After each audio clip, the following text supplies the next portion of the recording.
Assalamualaikum warahmatullahi wabarakatuh.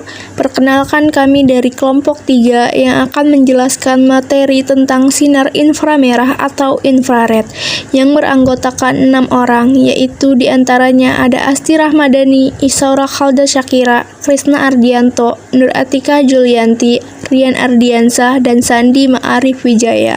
Yang pertama ada pembentukan atau pengertian dari infrared. Pembentukan inframerah. Di sebelah kanan aku atau sebelah kanan kalian ini adalah contoh dari pembentukan inframerah. Radiasi ini umumnya dipancarkan oleh atom-atom atau molekul-molekul ketika mereka berubah energi dalamnya, terutama energi vibrasi dan energi rotasinya. Yang kedua yaitu ada karakteristik dari inframerah. Karakteristik inframerah. Pasokan dapat diterima dari radiasi panas, memiliki panjang gelombang yang berbanding terbalik dengan suhu. Ketika suhu naik, panjang gelombang inframerah akan lebih rendah dan sebaliknya. Berpotensi terganggu dengan bantuan penggunaan sinar matahari.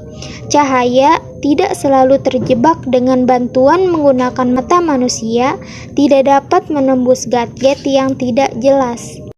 Selanjutnya ada manfaat dari sinar inframerah dalam kehidupan sehari-hari sebagai alat komunikasi maupun bagi kesehatan. Manfaat sinar inframerah dalam kehidupan sehari-hari sebagai alat komunikasi, sebagai pencitraan pandangan, sebagai sistem sensor, sebagai komunikasi jarak dekat dan jauh, sebagai konsumsi tanpa kabel. Bagian kesehatan, meningkatkan sirkulasi, meningkatkan cairan pada tubuh, mencegah asam urat, sebagai alat kesehatan, menyembuhkan cacar. Dan ini adalah dampak negatif dari sinar inframerah. Dampak negatif dari sinar inframerah: 1. Menyebabkan kulit terbakar. 2. Menyebabkan kerusakan jaringan retina mata.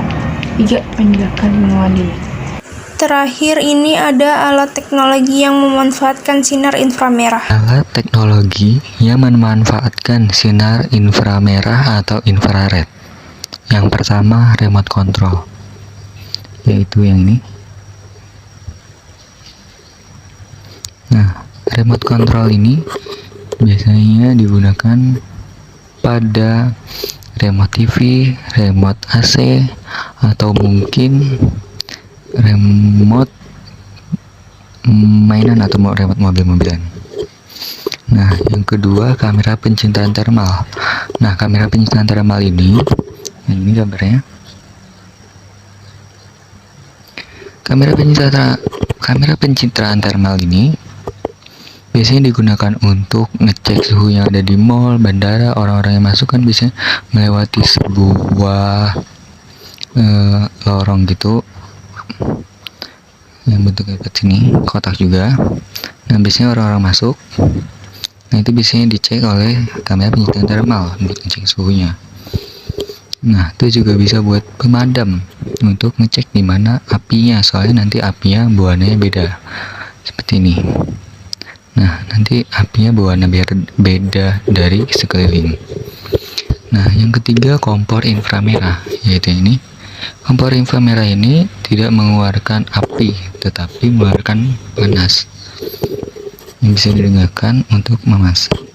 Yang keempat, pemanas listrik. Mungkin kalian punya karena harganya tidak terlalu mahal.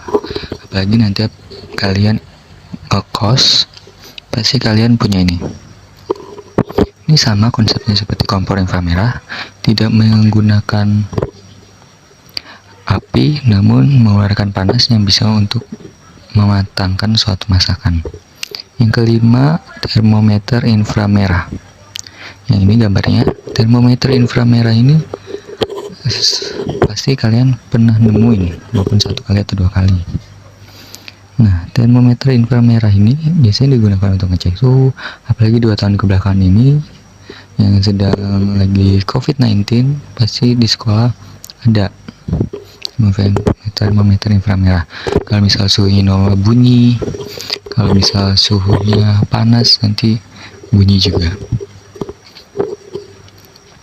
Ya, bunyinya berbeda. Oke, pokoknya teknologi Yang memanfaatkan sinar inframerah atau infrared biasanya ada merah-merahnya gitu, seperti remote control. Remote control di ujungnya ada warna merah di sini. Kamera pencintaan thermal warnanya berbeda. Kalau kontrol inframerah ada merahnya juga di sini, tapi bukan api. Pemanas listrik di dalam sininya ada berwarna merah. Termometer inframerah mengeluarkan seperti laser warna merah untuk mengecek suhunya. Cukup sekian dari kelompok 3 tentang materi sinar inframerah atau sinar infrared. Kalau ada pertanyaan ataupun belum jelas bisa ditanyakan di kolom komentar. Kurang lebihnya mohon maaf. Wassalamualaikum warahmatullahi wabarakatuh.